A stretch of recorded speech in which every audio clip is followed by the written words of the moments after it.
Eh, Buen día, doctor. Voy a empezar con mi presentación de casos, eh, de los tres casos que teníamos que exponer, pues para este módulo. El primero que le voy a exponer fue el que, no sé si se recuerda, el que usted nos dio, bueno, el que usted me dio a mí, que le tenía que hacer una orden de ingreso y me dijo usted de que tomara este caso, ¿verdad? Como uno de los tres. Entonces, vamos a empezar. Los datos generales son un paciente de 82 años, de sexo masculino, estado civil es viudo, ocupación es un contador jubilado y su religión católica. Reside en Ciudad de Guatemala y es procedente de Ciudad de Guatemala. El motivo de consulta de esta persona es su dificultad para respirar de más o menos 4 horas de evolución. En su historia de la enfermedad actual, pues familiares de paciente refieren que luego de desayunar notaron que el paciente refirió que súbitamente el aire inspirado le era insuficiente. A este término pues se le llama disnea cuando hay falta de respiración, notando además un aumento de la frecuencia respiratoria. Eh, la, la sensación se asociaba a dolor en el área retroesternal de tipo opresivo y asociado a esto notaron que tenía tendencia al sueño. En su revisión por sistemas, pues el paciente niega, no refiere ninguno, en piel y faneras no refiere, en neurológico no refiere, en auditivo no refiere, oral y respiratorio, cardiovascular tampoco, gastrointestinal, geniturinario, locomotor, endocrinológico y de coagulación, pues el paciente no refería a ninguno. En sus antecedentes patológicos, eh, en antecedentes médicos, pues este paciente tiene una diabetes mellitus tipo 2, tratada con DDP4 de 10 años de evolución.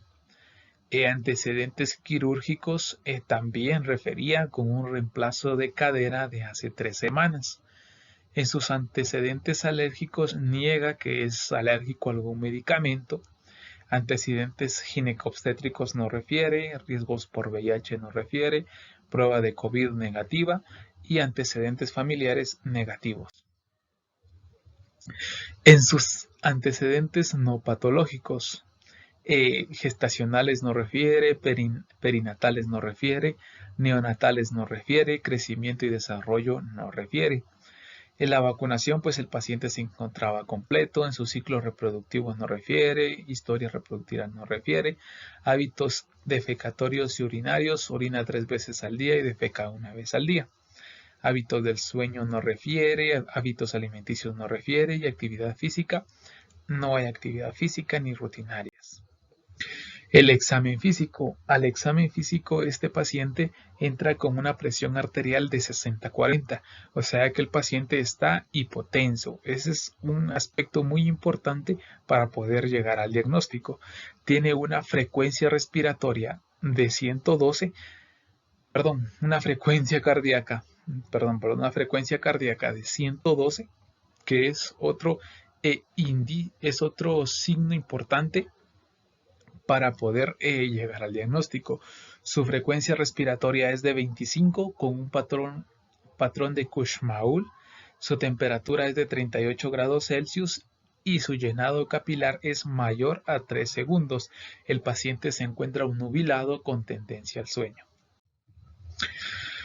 La cabeza está normoencéfalo, en bocas mucosas secas, su cuello hay una ingurgitación yugular, que es otro aspecto muy importante.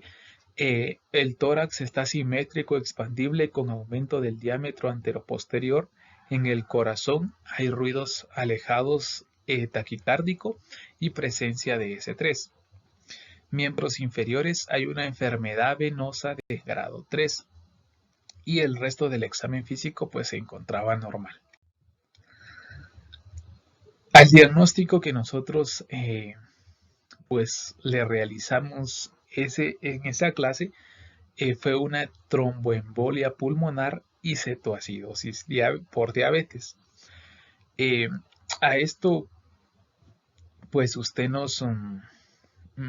me pidió favor de que le hiciera una orden de ingreso. Y este paciente, al estar en este estado de estar en un estado de choque, pues tenía que pasar directamente al servicio de cuidados intensivos o a la UTIA. Había que vigilarle los signos vitales al paciente a cada hora para tenerle un control más específico. Pues en estas patologías había que vigilar la respiración. El patrón respiratorio era lo principal, ya que presentaba un patrón respiratorio de Kussmaul, y este es el primer signo que aparece en una cetoacidosis por diabetes, además del aliento enfrutado que le llaman, ¿verdad? También había que vigilarle al paciente el estado de conciencia, porque como sabemos, pues el paciente iba nubilado, pues con tendencia al sueño. Había que vigilarle la fiebre y la taquicardia que también presentaba el paciente. Este paciente tendría que estar en un reposo semifuller a 45 grados. ¿Por qué se le iba a dejar ese reposo de semifuller a 45? ¿Por qué? Porque el paciente presentaba ingurgitación yugular. Entonces, esta es una de las técnicas que se realiza cuando el paciente presenta esto. En las soluciones, pues yo había pensado pasarle una solución en 100 cc y B o sea, había que pasarle una solución Harman de 100 cc como principal medida, ¿verdad? Había que pasarle unas soluciones al paciente para poder hidratarlo, pasárselo en bolus y luego el resto pasarlo en 100 cc. Los medicamentos pues era la norepinefrina para nivelar su presión arterial, la insulina cristalina por la cetoacidosis, también había que trombolizar al paciente y ver cómo iba respondiendo al tratamiento. Entonces había pensado en una noxaparina y la alteplasa, ¿verdad? Para poder solucionarle el problema. En sus laboratorios, pues lo de rutina, ¿verdad? Había que pedirle una hematología, una química sanguínea, electrolitos. Algo importante que sí teníamos que ver en este paciente, pues era la orina, si habían cetonas, el dímero D, si estaba elevado, la troponina, la CKMB, la CPK, la mioglobulina también, que era muy importante, y los especiales, ¿verdad? Que era una glucometría a cada hora y había que anotarlo, colocar un catéter venoso central, pues como el paciente iba chocado, colocar sonda Foley, colocar sonda nasogástrica, teníamos que tener el conteo de cuánto de la ingesta y excreta, había que tomarle gases venosos y arteriales al paciente, y otros estudios como una radiografía de tórax, realizar un angiocat y la curva de la presión arterial. Esto era un seguimiento que se le tenía que dar a este paciente. Ahora, para analizar el problema, como sabíamos que era una tromboembolia pulmonar, era por la disnea de 4 horas de evolución que presentaba el paciente, y la cetoacidosis diabética era porque tenía tendencia al sueño. En su diagnóstico sindromático de la tromboembolia pulmonar, el paciente presentaba primero taquipnea, segundo, dolor opresivo en el área retroesternal, y tercero, una ingurgitación yugular. De parte de la cetoacidosis era la respiración de Kussmaul las mucosas secas y la obnubilación.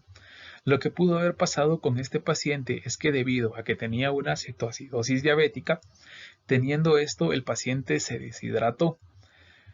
Una deshidratación nos puede llevar, una deshidratación profunda nos puede llevar a crear algún trombo, pero como él tenía un edema en miembros inferiores, pudo esto causar que ese edema o la patología que él tenía en las piernas, un trombo haya recorrido y llegado hasta los pulmones, lo que causó la tromboembolia pulmonar, que era una de las principales causas. En su diagnóstico topográfico, pues estamos hablando de tromboembolia, entonces se dan los pulmones, y lo metabólico debido a la cetoacidosis. En su diagnóstico etiológico es un evento trombólico venoso, como le repetía anteriormente. Nuestro paciente tenía edema en los miembros inferiores, por lo cual eso pudo ser la principal causa que nos llevara a que él desarrollara una tromboembolia pulmonar.